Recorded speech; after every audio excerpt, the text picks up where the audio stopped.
రావాలి. ఆ చెత్తను మనం తడి చెత్తని వర్మీ కంపోస్ట్ గా తయారు చేసి అమ్మాలి, పొడి చెత్తని రీసైకిల్ చేసి మనం పైకి అమ్మాలి. ఇది కూడా మనకి గ్రామ పంచాయతీ ఆదాయం కూడా ఆదాయ వనరులు మనం పెంచుకోవాలి. ఎలాగంటే తడి చెత్తని ఎరువు తయారు చేయాలి, పొడి చెత్తని మరి సర్పంచ్ ఇలా అనుకుంటే విమర్శించుకుంటే చాలా బాగుంది సార్. మేము ప్రాక్టికల్ గా నేను దాంట్లో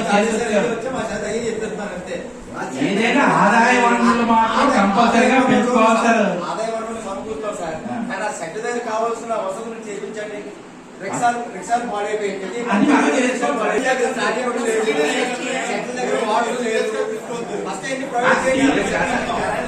సార్ ఏదైనా ప్లాన్ అప్లోడ్ చేయాలంటే చాలా సమస్యలు ఉంటాయి సార్. మీరు ప్లాన్ కూడా ఒక మాట అన్నారు, 250 పేపర్ అన్నారు. 7 పెడితే ఎక్సైజ్ చెప్పి ఫైల్ రిటర్న్ అయిపోయింది. 7 పేపర్లు పెడితే ఫైల్ మీ డిపార్ట్మెంట్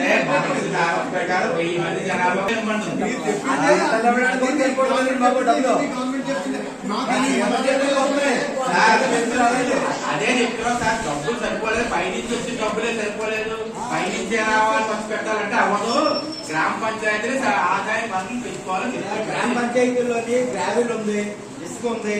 అది మీకు కొంచెం మాట్లాడి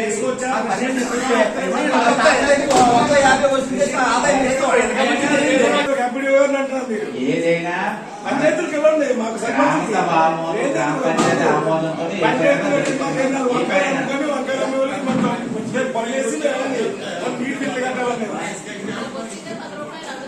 వాళ్ళు అమ్ముకుంటే 100 రూపాయలు వస్తాయి. వంకాయలు అమ్ముకుంటే రాదు. అది గవర్నమెంట్ పెట్టింది. గవర్నమెంట్